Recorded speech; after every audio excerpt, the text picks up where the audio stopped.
Bismillahirrahmanirrahim. Alhamdulillahi rabbil alamin.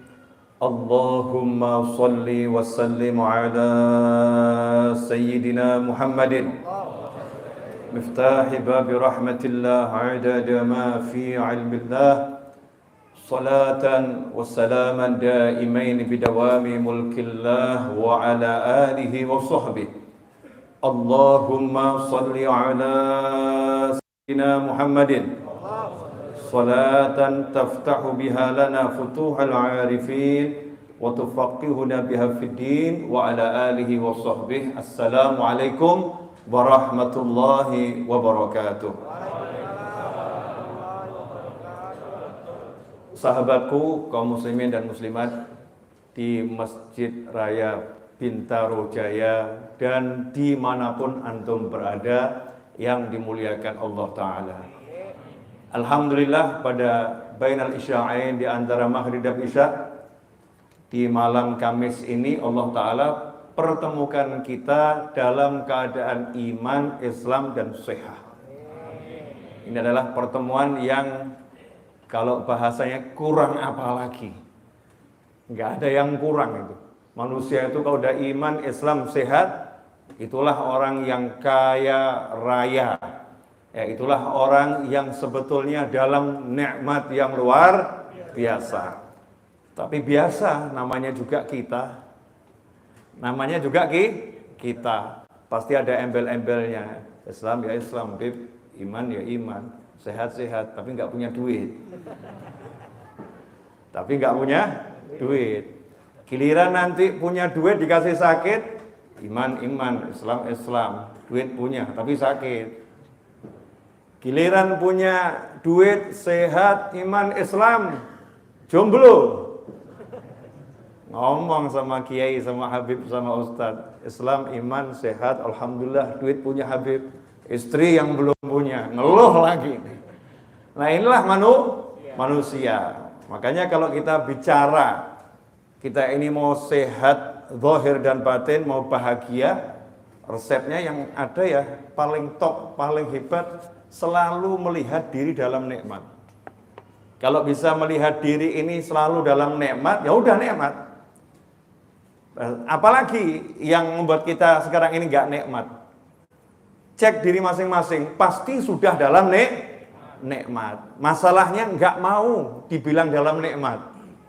Ya, nggak mau dibilang dalam nikmat. Selalu berpikir kurang dan kurang dan kurang. Nah sekarang pada malam hari ini saya mau ngajak antum semuanya untuk mikir yang baru di tahun baru. Cara berpikir yang lebih bagus ya di tahun yang baru. Karena kita nggak tahu tahun berikutnya masih ada atau tidak. Entah tahunnya, entah kitanya. Kalau kiamatnya datang duluan, ya mudah-mudahan kitanya pergi duluan. Mau hidup saat ada kiamat? Enggak. Lah kalau kiamatnya belum datang duluan, bisa jadi kita yang berangkat duluan. Ya, mudah-mudahan itu tidak terjadi dalam waktu dekat. Insya Allah semua panjang umur, sehat wal afiyah fi taatillah. Amin Allahumma amin. Tentang masalah kehidupan akhirat. Kehidupan akhirat. Saya mau kasih contoh, tapi tolong ini dijawab sejujurnya ya, sejujurnya. Jangan pakai A, B, C, D. Anda punya sebidang tanah. Punya sebidang tanah. Mau bangun rumah. Mau bangun rumah. Rumahnya belum dibangun. Tanahnya sudah ada. Baru mikir mau bangun rumah, senang atau enggak senang? Jujur, senang atau enggak senang? Senang. Mau bangun rumah, tanahnya sudah ada, rumahnya belum dibangun.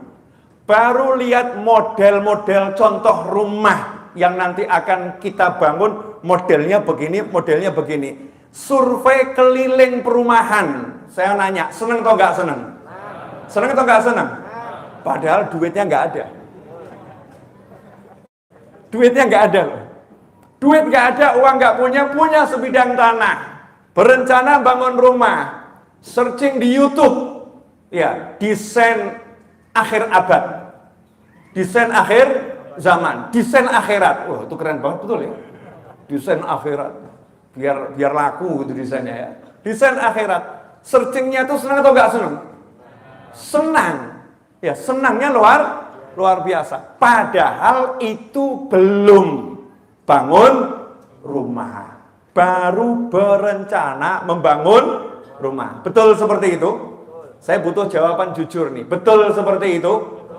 Oke, ibu-ibu mau jahitkan baju. Punya selembar kain. Ibu-ibu, mbak-mbak, tante-tante, nona-nona, nyonya-nyonya, terserah apapun sebutanmu. Punya selembar kain, mau dijahit baju, kemudian pilih modelnya, betul ya? Pilih modelnya, saya pengen model yang begini, model yang begini, model yang begini. Itu cari-cari modelnya menyenangkan atau tidak menyenangkan? Orang yang hobinya jahit pakaian, seneng dia. Belum jahit. Bahkan mungkin dia nggak ikut jahit, cuman ngasih contoh. Modelnya nanti seperti ini. Ikhwani rahimakumullah. Kalau baru seperti itu, yakin sudah bisa menyenangkan. Lantas kenapa engkau membangun surga, tidak merasakan senang dalam kehidupan dunia? Surganya belum kamu lihat. Surganya belum kamu pegang. Surganya belum kamu incipin, tapi yakin lahan di surga ada untukmu karena engkau telah mengucapkan 2 kalimat syahadat, la ilaha illallah Muhammadun Rasulullah SAW. Ashhadu an la ilaha illallah wa ashhadu anna Muhammadar Rasulullah sallallahu alaihi wasallam. Begitu kita mengucapkan 2 kalimat syahadat, lahan kita sudah ada di surga. Lahan kita sudah ada di surga. Tinggal kita ini mau mengelolanya atau tidak. Kalau kita mengelola tempatnya bukan nanti di akhirat, enggak. Mengelolanya di sini, mengelolanya di dunia, mengelolanya modalnya usia. Modalnya apa? Usia. Modalnya umur. Modalnya adalah detik demi detik yang kita lalui. Itu modal agar kita bisa membangun akhirat kita. Pertanyaannya, kalau kita menggunakan modal kita detik demi detik untuk membangun sesuatu yang nggak kita lihat, menyenangkan atau nggak menyenangkan seharusnya? Menyenangkan. Misal begini, saya panggil developer, tolong bangunkan saya rumah. Developernya itu ngasih syarat. Syaratnya Bapak nggak boleh tengok bangunannya. Percaya sama kami, ya serahkan saja duitnya. Serahkan uangnya, modelnya pengen seperti apa. Beri waktu kami 5 bulan, akan jadi insya Allah lebih dari Bapak inginkan. Maka orang yang cerdas dan percaya sama developer tadi ya, percaya, enak bener. Jadi saya nggak usah ngontrol ya, nggak perlu ngontrol. Saya nggak usah lihat, nggak perlu lihat. Yang penting bayar uangnya, serahkan kepada kami, modelnya seperti apa, tunggu saja tanggalnya, langsung datang, lihat, pakai, selesai. Persis seperti orang jahitkan pakaian. Serahkan saja kainnya, bayar uangnya, bagaimana modelnya, pulang. Kalau udah jadi, kami beritahukan. Betul atau betul? Sekarang Allah Ta'ala nyuruh kita, serahkan model yang kamu inginkan, kami yang bangunkan. Nanti kalau udah waktunya silahkan tempati. Senang atau enggak senang seharusnya? Senang atau enggak senang? Nah, tapi kenyataannya dalam kehidupan dunia ini kita kalau disuruh bangun untuk akhirat senang atau berat? Bu, saya membaca di salah satu platform digital. Kalimat ini banyak beredar. Ya, ungkapan derita istri. Di sini ada yang istri? Ungkapan derita istri itu kan sering diunggah ke dunia maya. Betul atau betul? Ya, gara-gara tertindas oleh oknum suami. Oleh oknum suami. Ada istri yang mengatakan begini, sungguh kuakui, engkau membuatku menjadi lebih religius. Sehingga lidahku ini lebih sering menyebut Allah. Paham nggak Bu maksudnya? Astagfirullah. Astagfirullah. Ya Allah. Astagfirullah. Ini apa namanya, derita seorang istri yang diunggah dengan indah begitu ya. Sungguh ku akui engkau membuatku lebih religius. Saya mau nanya sama ibu-ibu, tolong dijawab sejujur-jujurnya. Punya suami menyebalkan, itu enak atau tidak?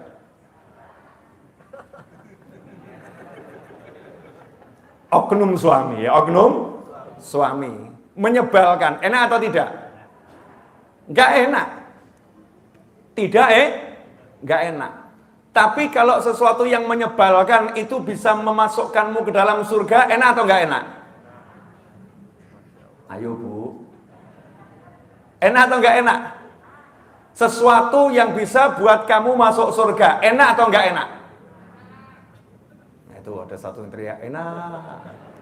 Karena suaminya enggak menyebalkan. Suaminya baik. Nah ini yang oknum suami sehingga istrinya merasa suaminya menyebalkan, ya mesti yang ngomong, Ustaz kamu gak ngerasain. Jadinya istri kamu gak ngerasain. Ketika sesuatu itu tidak menyenangkan, tidak enak, tapi kalau itu membawa ke surga, buat orang yang mau bangun rumah di surga, sesuatu yang gak enak itu jadinya enak. Sesuatu yang gak menyenangkan itu jadinya menyenangkan. Memang aneh mungkin, gak menyenangkan kok jadi menyenangkan. Iya, karena dia gak lihat ini, lihat hasilnya. Hasilnya itu nanti adalah bangunan yang indah di surga. Maka ketika ada orang mengatakan, kamu kok kuat ya? Enak aja, wong ini jalanku ke surga kok. Contoh, puasa. Saya mau nanya, siapa yang bilang puasa nahan dahaga itu enak? Nahan lapar itu enak? Kan hanya kita, orang yang puasa. Lapar sih lapar, haus sih haus. Jannah, surga. Karena begitu ngeser surga, saya mengatakan puasa enak. Padahal puasa itu secara lahiriah enak atau enggak enak? Secara lahiriah ya berat, betul kan ya? Siangnya lapar, panas, haus, berat. Tapi menjadi enak buat muslim, karena apa? Karena ingat, wasabru thawabuhul jannah, bersabar menghadapi tidak enaknya haus, tidak enaknya lapar, itu hasilnya adalah surga. Sehingga orang yang puasa menikmati rasa dahaga, menikmati rasa lapar. Pertanyaan saya untuk ibu-ibu, sanggupkah engkau menikmati suami yang menyebalkan?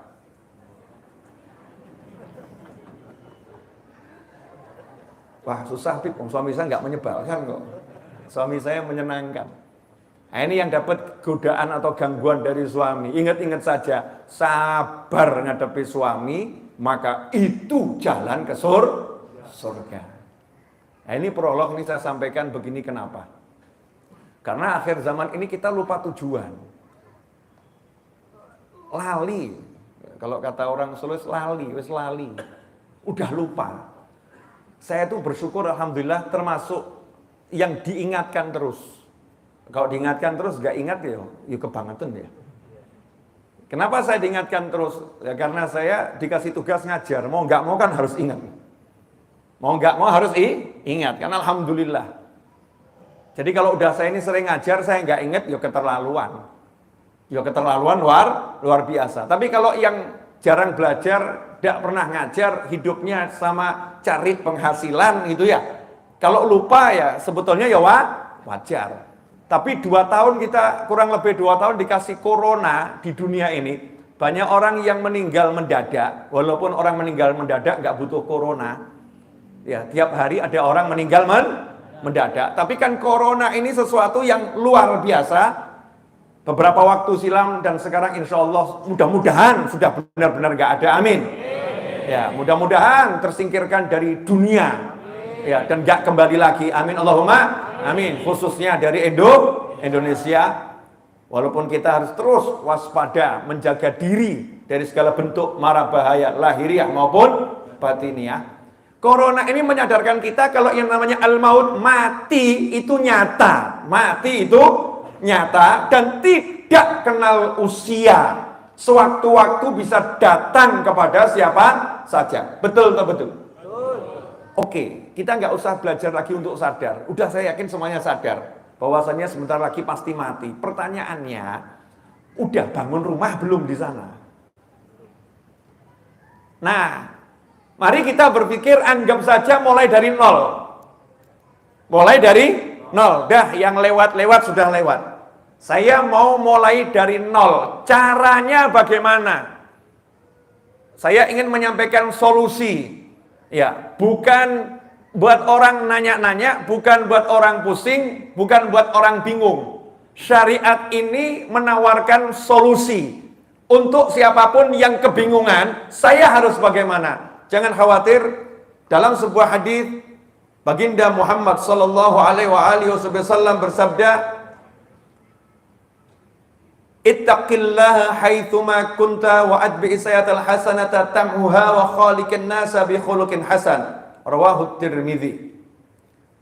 Sabda singkat ini luar biasa. Ittaqillaha haitsuma kunta. Bertakwalah kepada Allah dimanapun kamu berada. Jadi buat seorang muslim itu dimanapun berada, nomor satu urusannya dengan Allah, bukan dengan siapa-siapa. Menurut Allah bagaimana? Menurut Allah bagaimana? Allah lihat saya. Allah akan nuntut saya. Allah akan balas saya. Allah akan. Allah. Selalu Allah. Makanya muslim yang baik, ya nggak usah dipasangin CCTV.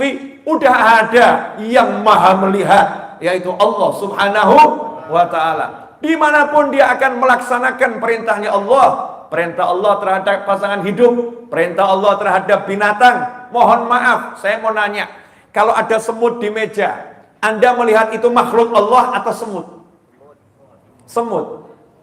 Sehingga ketika membunuh semut itu ringan atau berat? Ringan. Berarti Anda pembunuh kejam atau enggak kejam? Jangan dibilang itu semut. Bisa kamu ciptakan semut, bisa kamu buat semut, bisa kamu jadikan semut itu bergerak. La haula wala quwata illa billah. Itu makhluknya Allah. Itu ciptaannya Allah. Allah enggak ciptakan semut sia-sia. Allah bahkan menunjukkan betapa besarnya Allah menghargai semut. Sampai di dalam Al-Quran Nabi Sulaiman alaihissalam diperdengarkan suara semut agar pasukannya tidak ngijak-ngijak semut. Orang-orang yang beriman lihat semut ini nyawa. Lah kalau lihat semut aja nyawa, apalagi lihat manusia. Latihannya begitu, taqwallah. Apa yang diperintahkan Allah dijalanin, apa yang dilarang Allah disingkirin. Tapi masalahnya setan itu nyata. Setan itu ada. Maka manusia wajar kalau nafsunya tergoda sehingga lupa dan akhirnya melakukan yang dilarang oleh Allah Subhanahu wa ta'ala. Nah, yang lewat-lewat ini kan kita udah banyak melakukan yang dilarang, yang dilanggar, dikerjakan. Banyak atau enggak banyak? Banyak. Nah, kita hidup kan pengennya enggak punya salah, betul ya? Tapi nyatanya kan ya salah lagi kan begitu. Nah, solusinya apa? Hadis ini solusinya. Yang penting tekad kita pokoknya laksanakan perintah, jauhin larangan, itu tekad kita. Masalah dalam perjalanan terjadi lupa, ya lalai, kemudian kalah ngelawan setan, kalah ngelawan nafsu. Jangan khawatir. Allah Maha Pengasih, Allah Maha Penyayang, Allah Maha Pengampun, dikasih solusi. Kalau kamu berbuat salah, jangan berhenti dengan menyesali saja. Aku salah, enggak di situ. Tetapi Rasul bersabda, wa'adbi isyatal hasanata tam'uha. Segera berbuat baik setelah melakukan keburukan. Maka kebaikanmu itu akan menghapuskan dosa dari keburukan tersebut. Gak kenal muslim itu putus asa. Gak kenal muslim itu menjelekkan orang. Gak kenal muslim itu menjatuhkan orang. Gak ada. Ada orang berbuat dosa. Bukan kita katakan dosa kamu neraka, kamu syukur kamu. Gak begitu.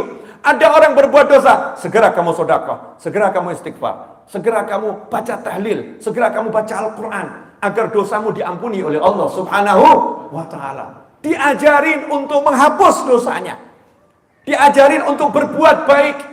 Nah, kalau kita sekarang pengen rumah kita di jannah itu megah, hidup kita adalah berpikir bagaimana tiap hari produksi kebaikan, bagaimana setiap saat berpikir produksi kebaikan.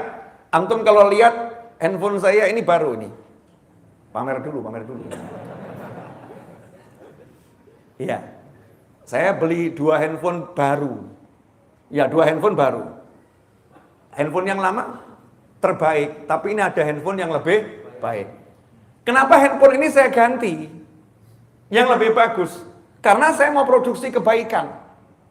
Dengan handphone yang bagus untuk kameranya, untuk videonya, yang menyaksikan tayangan ini dimanapun berada saat saya tidak ada di Majlis Ar-Raudhah, tidak menggunakan kamera yang sebenarnya, orang akan mendapatkan tampilan yang bagus. Innallaha jamil yuhibbul jamal. Allah Maha Indah, Allah mencintai keindahan. Semua ini dilakukan untuk apa? Produksi kebaikan sebanyak mungkin. Sehingga orang nggak males lihat tontonan yang baik. Oh, itu dilihat enak kok.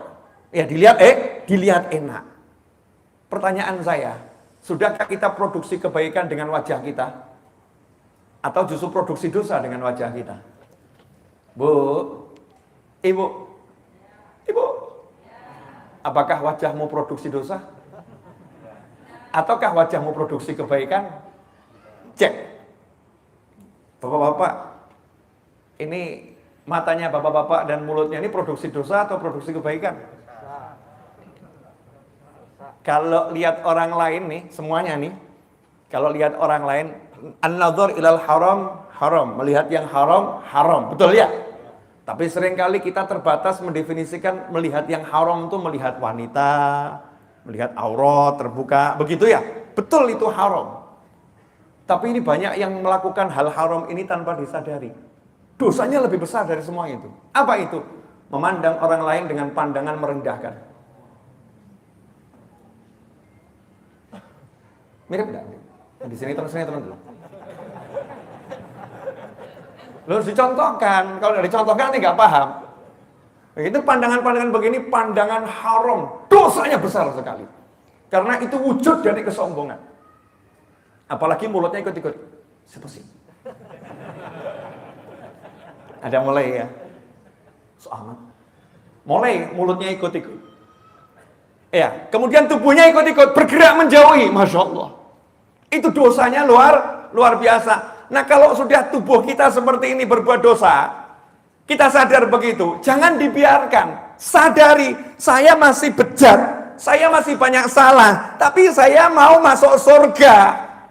Kita butuh masuk surga, kita harus berjuang masuk surga. Sadari semua keburukan kita, jangan lari dari keburukan kita, jangan menghindar dari keburukan kita. Hadapi keburukan kita tiap hari. Mata nih masih suka lihat yang haram. Sekarang nih kamu paksa nih baca Al-Quran nih. Baca nih, lihat, gak bisa baca, lihat huruf-huruf Al-Quran. Ini menghapuskan dosamu. Baru melihatnya saja dosa mata terhapuskan. Masya Allah. Lihat wajah-wajah soleh. Yang laki-laki ya, bukan yang perempuan.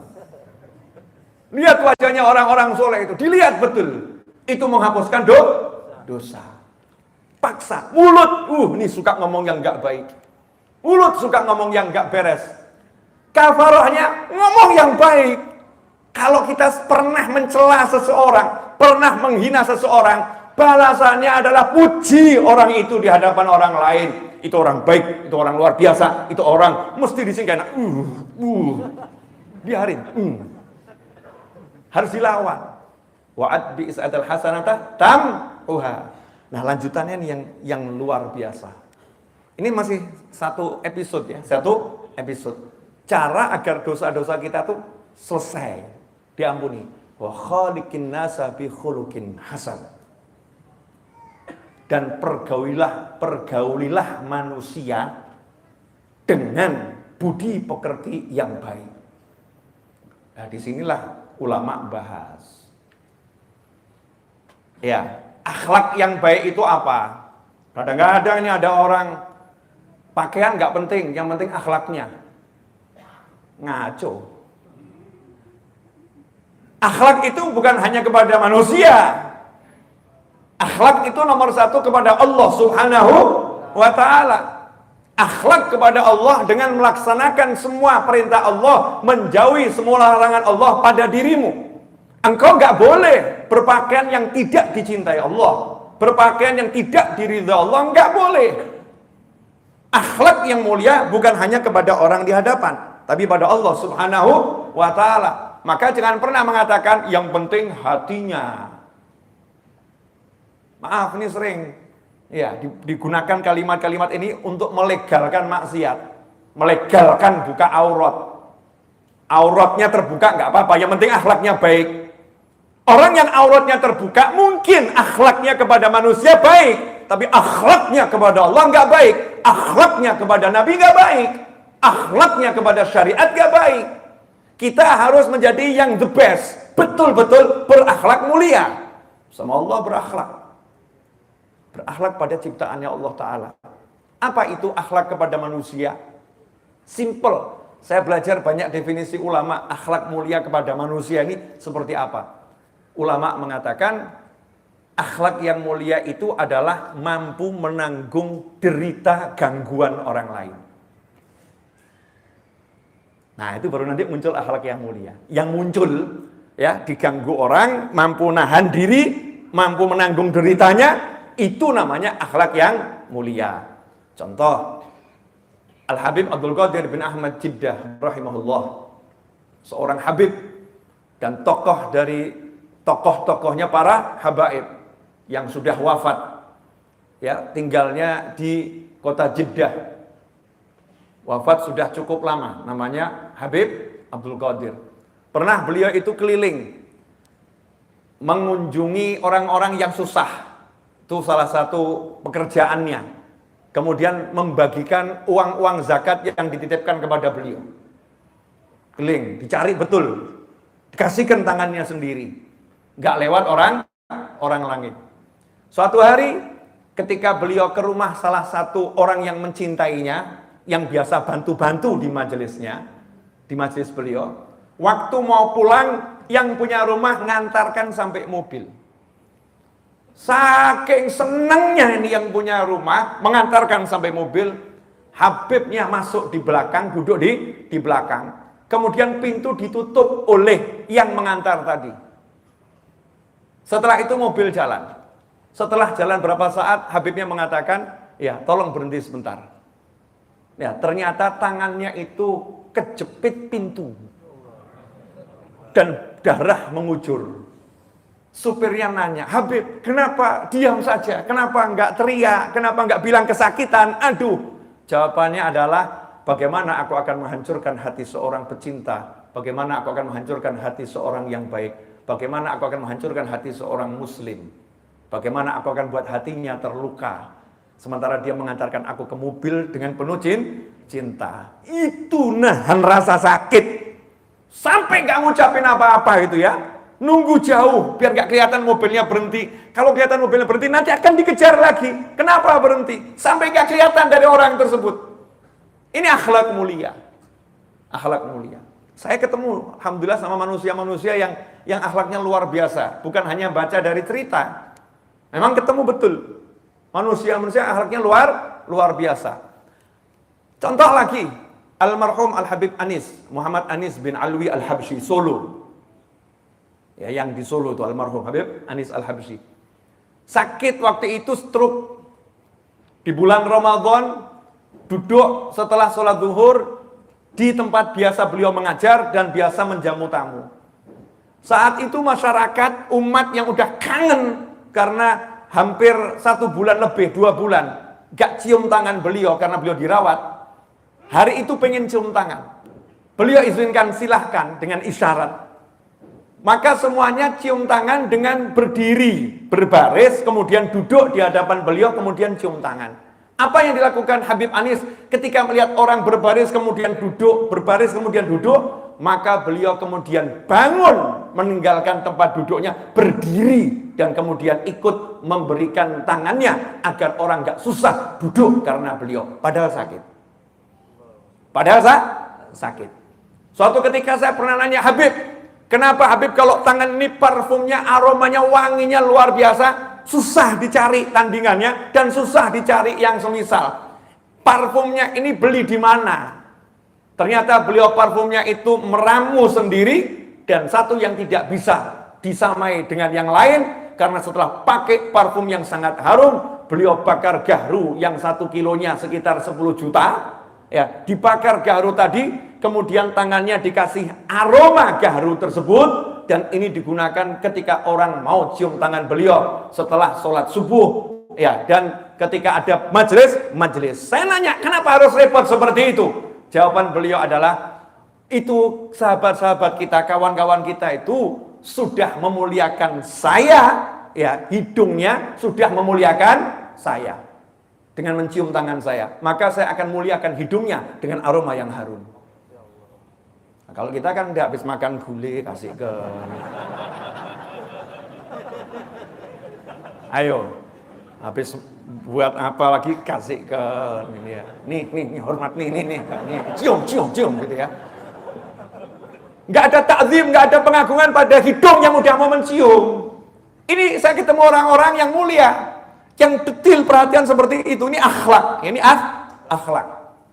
Saya mau kisah Ibrahim bin Adham radhiyallahu anhu. Sayyidina Ibrahim bin Adham radhiyallahu anhu ini ulama besar. Suatu ketika beliau berjalan dengan sahabatnya bernama Sahal.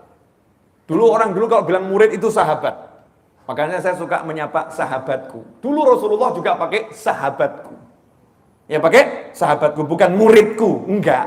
Tapi ashabi, teman-temanku, sahabatku. Sahal punya sahabat, Ibrahim bin Adham punya sahabat namanya Sahal. Pergi melakukan perjalanan berdua. Karena kalau berjalan sendiri kurang bagus. Ya kecuali memang kalau itu naik bus kan orang banyak namanya ya. Nah, subhanallah. Di tengah perjalanan Sahal ini sakit, temannya sakit. Bekalnya habis, makanan habis, gak punya uang buat beli obat. Ibrahim bin Adham kemudian berkata radhiyallahu anhu kepada Sahal kawannya tadi, kamu tunggu di sini, saya mau ke pasar belanja makanan dan obat-obatan. Apa kata Sahal? Dari mana duitnya? Ada, tenang saja, duitnya ada. Ibrahim bin Adham pun menepati janjinya radhiyallahu anhu. Kembali menemui Sahal, bawa makanan yang banyak, bawa obat. Tapi dia balik nggak bawa kuda, berangkat bawa kuda, balik nggak bawa kuda.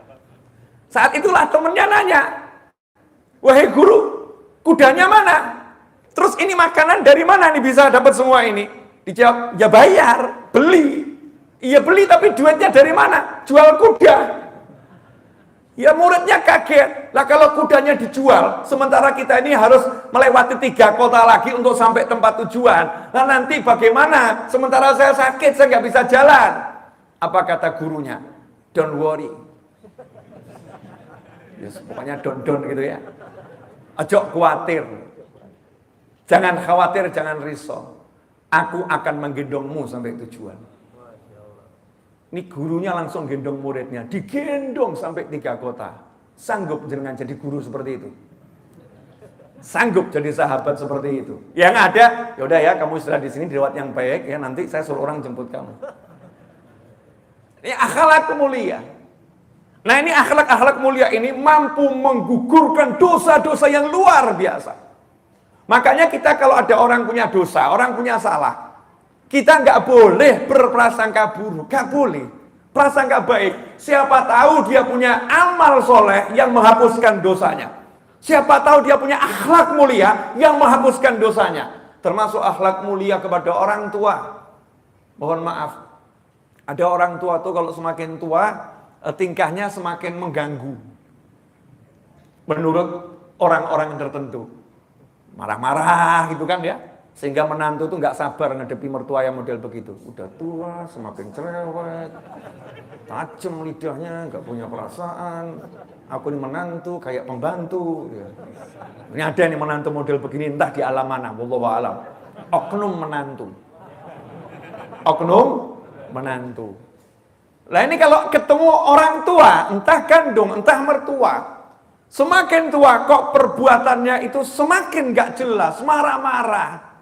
Kalau kita bisa berakhlak mulia, kita bersabar dan tetap melayaninya, ini akan menaikkan pahala luar biasa dan menghapuskan dosa-dosa kita dengan cepat.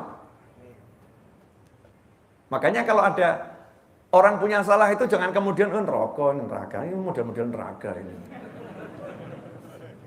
Masih ingat kisahnya pemabuk yang akhirnya masuk surga? Ya jangan dicontoh mabuknya. Bukan, ini bukan kasih contoh mabuknya ya. Kenapa dia masuk surga? Ternyata dia punya amalan yang luar biasa. Di rumahnya tidak pernah kosong dari merawat, mengasuh 3 anak ya yatim. Sholat subuh selalu berjamaah di masjid. Rumahnya nggak pernah kosong dari 3 anak yatim diasuh. Kalau kita ini kan sukanya menyantuni anak yatim kemudian diupload di YouTube. Menyantuni anak yatim kemudian dijadikan profile picture. Menyantuni anak yatim jadikan kemudian ya konten Instagram kita. Menyantuni, bagus sih menyantuni, tapi yang pahalanya besar bukan menyantuni. Kalau menyantuni insya Allah semua orang bisa. Tapi kalau yang namanya mengasuh anak yatim, ambil anak yatim, taruh rumah kita, diasuh persis 100% seperti mengasuh anaknya sendiri, itu nggak biasa. Nah ini ada pemabuk tapi mampu seperti itu. Ini akhlak mulia, gangguan anak kecil itu kan luar biasa. 3 dia jaga terus. Sholat subuh berjamaah di masjid, zuhur berjamaah di masjid is very easy insya Allah buat antum semua orang kantor. Sangat mudah buat yang ngantor, betul kan ya? Sholat asar mau pulang apalagi di masjid gampang. Sholat subuh jamaah di masjid. Jangankan jamaah di masjid, jamaah di rumah aja mikir. Sholat subuh. Ini pemabuk. Tiap subuh mau subuh mandi segar, sholat jamaah di masjid subuh. Amalnya luar biasa. Karena amalan-amalan ini dosa besarnya itu diampuni oleh Allah Ta'ala.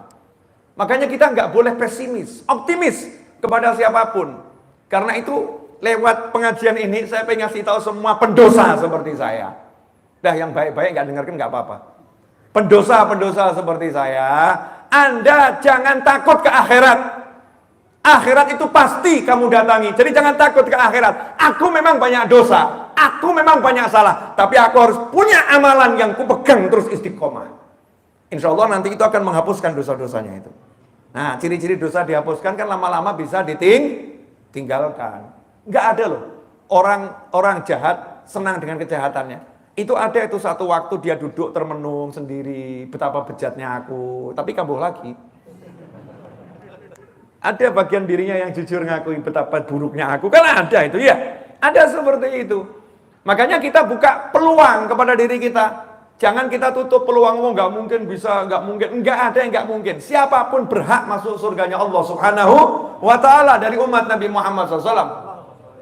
Yang belum punya kenal syahadat aja untuk bersyahadat. Yang sudah syahadat aja untuk nambah taat. Itu yang harus sekarang ini kita suarakan. Di akhir zaman banyak orang bingung mau kemana. Belum sempat mikir mati udah datang duluan. Mohon maaf, tolong dijawab sekali lagi jujur sejujur-jujurnya. Ya jujur sejujur-jujurnya. Prioritasmu cari duit untuk hidup sehari-hari atau cari amal untuk hidup di surga nanti?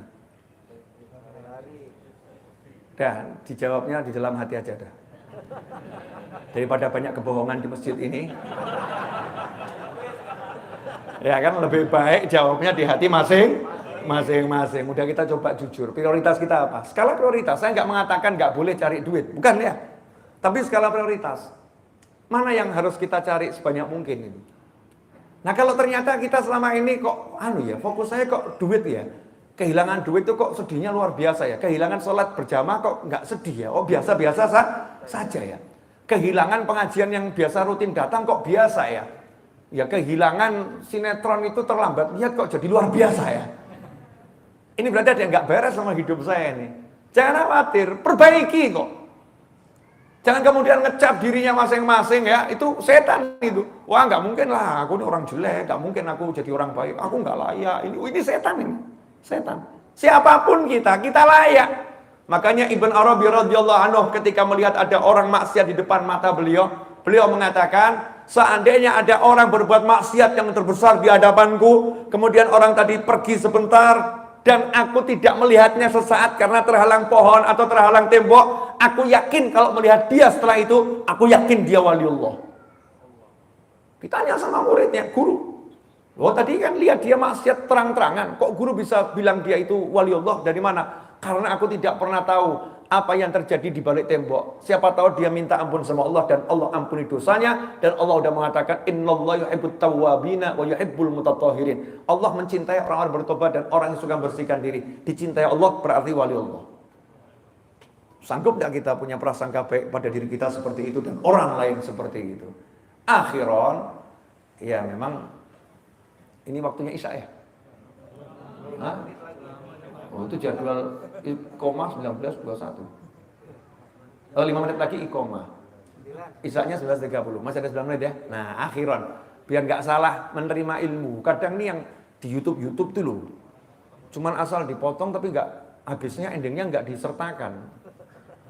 Sehingga akhirnya salah memahami ilmu. Ilmu harus dipahami tuntas. Jangan kemudian kalau gitu deh husnudzon sama orang, maka jangan suka nyalain orang, bla bla bla bla bla bla bla bla. Akhirnya nggak ada nahi mungkar, nggak ada nahi mungkar, amar ma'ruf nahi mungkar. Kalau ada yang salah ya harus dijelaskan. Kalau ada yang nggak baik ya harus diperbaiki. Tapi memperbaikinya dengan pandangan praduga orang ini min ahlil jannah. Hati-hati kamu lagi ngomong dengan wali-wali Allah. Sehingga kita ngomongnya itu lain. Gak ada sombong, gak ada menghina, gak ada merendahkan. Contoh, mesti minta dalil. Akhir zaman ini, zaman dalil.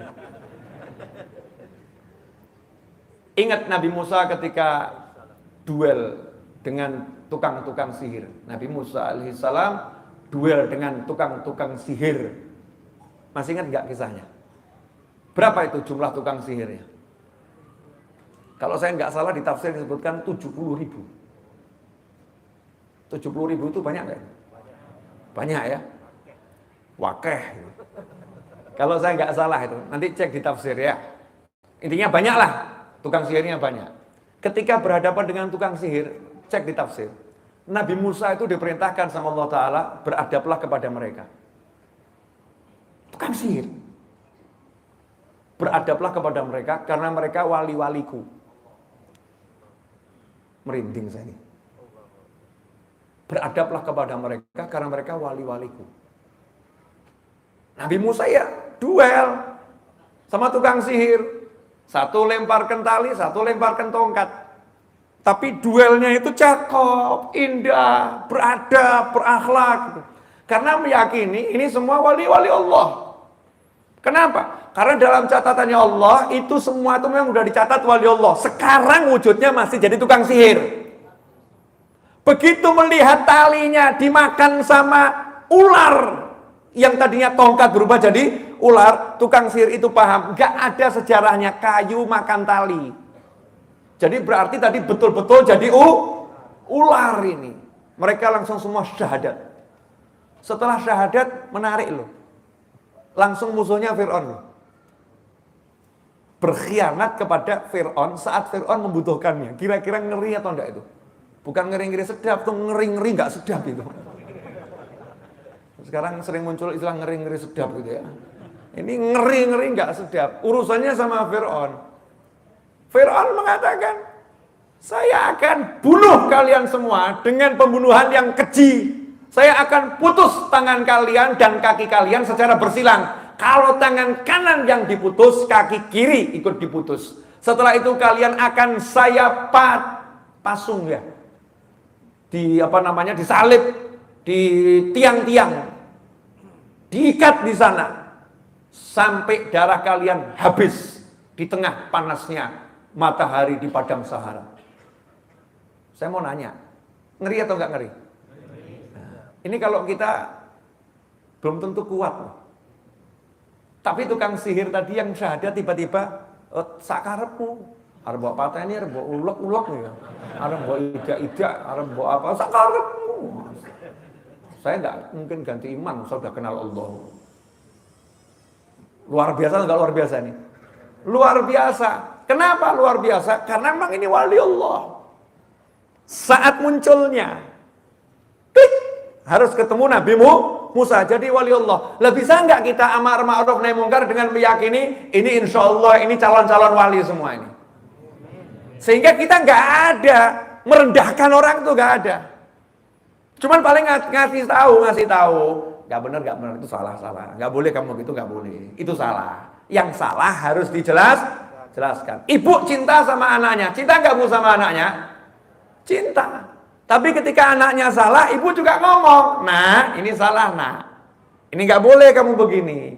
Ngomong itu bukan karena benci. Lah omongan ibu yang penuh cinta kepada anak ketika membenarkan kesalahan anak, itulah cara kita amar ma'ruf nahi mungkar.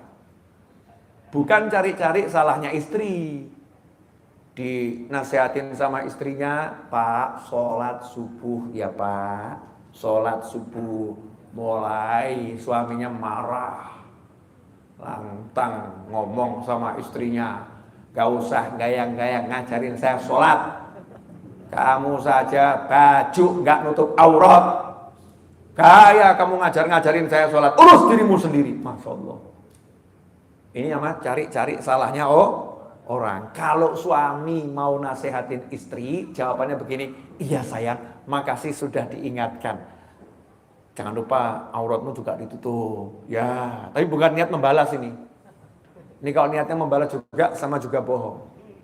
Nafsu yang muncul, bukan hati. Nasihat itu dengan hati, bukan dengan nafsu.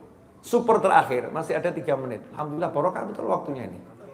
Saya udah bicara 46 menit 21 detik. Ya, cukup jelas semuanya? Siapa yang punya dosa angkat tangan, yang punya dosa. Ayo angkat tangan. Nah, alhamdulillah. Ya Allah, ini semua ngaku punya dosa. Nah, kita kesini ini baik atau enggak baik? Baik atau enggak baik? Baik. Berarti baiknya sedikit atau banyak? Banyak nih, baik. Baiknya banyak atau? Betul ya? Nah, berkat banyak baik ini, yakinlah dosamu habis. Ya, dosamu habis. Harus yakin. Itu yang menyebabkan jiwa orang Indonesia sehat. Kenapa? Di sono, saya dengar katanya di sono, di luar Indonesia entah di mana gitu ya. Orang mudah stres. Kalau rakyat Indonesia stres itu aneh. Aneh itu aneh. Kalau sampai ada rakyat Indonesia kok gampang stres, itu udah tanda-tanda aneh luar biasa. Anehnya luar biasa. Saya nggak kenal teman-teman saya WNI stresan tuh nggak ada. Di sono dikit-dikit mabuk, di luar sono ya. Dikit-dikit bunuh diri. Di sini utang banyak ngakak. Ngakak utangnya banyak. Habis perang dunia ke-10 sama istrinya. Di rumah itu yang namanya barang dilempar dan lain sebagainya. Keluar, dicakruk di pos. Ketemu sahabatnya. Gimana kondisi rumah? Aman, terkendali. Santai ini. Iya, semangatnya luar biasa. Saya pengen antum jangan jadi orang yang cengeng. Punya dosa cengeng, dosaku banyak. Allah nggak butuh cengeng kita itu enggak. Tangisan takut iya, tangisan nyesel iya. Tangisan nyesel bukan tangisan cengeng. Tangisan nyesel itu dosaku banyak. Sambil kemudian transfer ke teman-temannya 10 juta. Wah, itu bagus itu. Nangis sing kerep. Nangis kok dosaku banyak. Itu saldonya dia ada 200 M. Sedekah sama kakaknya saja tidak. Paham? Itu namanya cengeng. Dosaku banyak. Istri ngomong ke suami, maafkan aku mas, dosaku banyak. Ngomong ke suaminya. Tapi suaminya dari tadi minta teh nggak dibuat-buatin. Ya rasa kakek nangis dosamu akeh. Teh iki gawe nol gitu. Paham ya? Gak usah kebanyakan nangis dosaku banyak. Cengeng itu. Langsung bangun buatkan teh yang penghapus dosa. Masya Allah. Ya penghapus dosa. Ini model baru lagi nanti obat teh ya. Yang penghapus dosa. Dosaku banyak. Aksi amal soleh. Wa'at bisatil hasanata tamhuha. Bukan nangis cengeng. Katanya para ulama, bukaul aulia itu fil qalb. Para wali Allah itu kalau nangisnya di hati dulu. Sampai nanti itu tubuhnya nggak kuat gemeter gitu ya. Baru nanti air matanya netes. Tapi mulutnya kalau ada orang senyum. Gimana kabarnya? Padahal nangis. Kalau kita enggak, gimana kabarnya? Ditangis-tangis, bentar aku nangis. Wah, bahkan kemudian di selfie, video itu ya, diupload. Aku barusan ziarah nih, sungguh mengharukan. Aduh, akhir zaman. Bukan cengeng yang dicari, tapi aksi. Kalau kamu punya uang banyak, ya bagi ke saudaramu, bagi ke kakakmu, bagi ke adikmu, bagi ke mertuamu, bagi ke sahabat-sahabatmu. Itu caranya kamu menghapuskan dosa, bukan nangis. Nangis malam, gak ada orang tahu, dan jangan diupload. Malam ini alhamdulillah, tangisanku pertama untuk Allah. Ya Allah ya Rabbi. Gak usah diupload, nangislah, gak ada orang tahu. Bahkan malu kalau sampai orang tahu. Orang-orang soleh itu khatam Al-Quran ribuan kali di samping istrinya gak pernah tahu. Dan gak laporan dia. Aku udah khatam ribuan kali loh, kamu tidur. Enggak. Disembunyikan dari istrinya. Istrinya gak paham, dikira istrinya suaminya gak pernah ngaji, tidur terus ya. Dikira tidur terus bareng seperti dia tuh. Lain, ternyata suaminya orang yang luar biasa. Jelas maksudnya? Ya, jadi yang punya ilmu, dosa saya banyak, terus gak mau ngajar. Salah, dosamu banyak, yang ngajari harus lebih banyak untuk menghapuskan dosa. Nah, setan membuat kita itu jadi pesimis, mundur beramal. Itu setan. Allah kalimatnya fafirru ilallah. Lari kejar Allah untuk dapatkan ampunanmu, untuk dapatkan rezekimu, untuk dapatkan pangkatmu, untuk dapatkan surgamu. Kejar Allahnya dengan amal soleh. Terakhir, super terakhir. Ya, sekedar ini mengingat kembali yang sudah lama kita lupakan.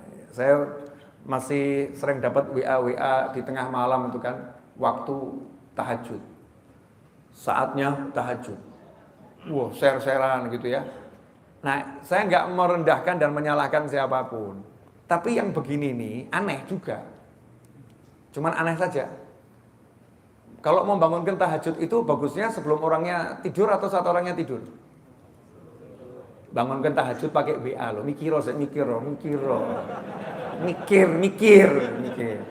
Temenmu tidur, ya HP-nya entah di mana, terus kamu WA, bangun saatnya tahajud gitu. Saya mau nanya, ini niatnya bangunkan atau apa nih? Ya kita nggak boleh ngomong orang pamer. Tapi kita loh, kalau kita pelakunya, apa niatanmu share itu apa gitu, tanya. Nanti kamu akan ditanya sama Allah Ta'ala soalnya. Allah akan nanya kamu, niatanmu apa itu nge-share itu? Maka saya mau ngajak sesuatu yang insya Allah lebih baik. Apa itu? Sebelum tidur, share. Sebelum tidur, jangan lupa pasang niat, minta sama Allah nanti agar dibangunkan malam hari untuk tahajud sahabatku. Sebelum kamu tidur, share. Jam 8 malam di share. Jangan nge-share jam 12 malam sebelum tidur seluruh kabeh. Paham kan ya? Kalau niat ngajak tahajud betul, ya jam 8 malam, jam 7 malam, kasih tahu orang-orang. Kalau perlu buat video nggak apa-apa. Saudara-saudaraku, malam nanti banyak ampunan dari Allah Ta'ala. Kita butuh ampunan dan saudara kita butuh ampunan. Jangan lupa niat bangun tahajud sebelum tidur agar dibangunkan sama Allah. Saya doakan Anda dibangunkan Allah. Saya khawatir Anda gak bangun lagi. Wow. Asik kan begitu, temannya lihat ngakak. Menyenangkan. Jangan jam 2 malam tangi tahajud. Yang baca jam 8 pagi tangi tahajud. Yang baca jam 8 pagi. Masya Allah. Ini terjadi atau nggak terjadi? Terjadi. Ya ini kan saya nggak salahkan. Cuman ayo yang lebih bagus gitu loh ya. Lebih bagus, kita lebih oke sehingga banyak orang nanti bangun tahajud jam 8 malam, jam 7 malam buatan video gawe yo. Seperti itu ya di dunia maya itu kalimat istri yang solihah tadi, Masya Allah. Ya sungguh engkau menginspirasiku menjadi wanita yang lebih religius. Sehingga aku banyak menyebut Tuhanku setelah kenal dirimu. Masya Allah. Ya, nyebutnya apa dulu? Astagfirullah. Ya Allah. Tapi bagus itu deritanya dimunculkan dengan akhlak yang mulia. Dan mudah-mudahan bermanfaat. Kurang lebih mohon maaf. Kawan-kawan, yuk kita jadikan Indonesia semakin baik. Dengan kita selalu berkata yang baik, menebarkan yang baik dan menyampaikan yang baik. Kita ajak semua orang untuk menjadi orang yang baik. Dan jangan lupa yang paling bisa merubah semua hanya Tuhanmu, Allah Subhanahu wa Ta'ala. Maka tinggalkan ego kita, tinggalkan rasa kita mampu. Malam hari mengemis sama Allah saat tidak ada orang tahu. Minta agar semuanya diberi keselamatan, diberi kemudahan, diberi kenyamanan, diberi kebahagiaan, diberi semua hal yang menyenangkan. Rabbana atina fid dunya hasanatan wa fil akhirati hasanatan wa qina adzabannar. Wassallallahu ala sayyidina Muhammadin wa alihi wasallam walhamdulillahi rabbil alamin. Wa'alaikum minkum wassalamualaikum warahmatullahi wabarakatuh. Waalaikumsalam warahmatullahi wabarakatuh.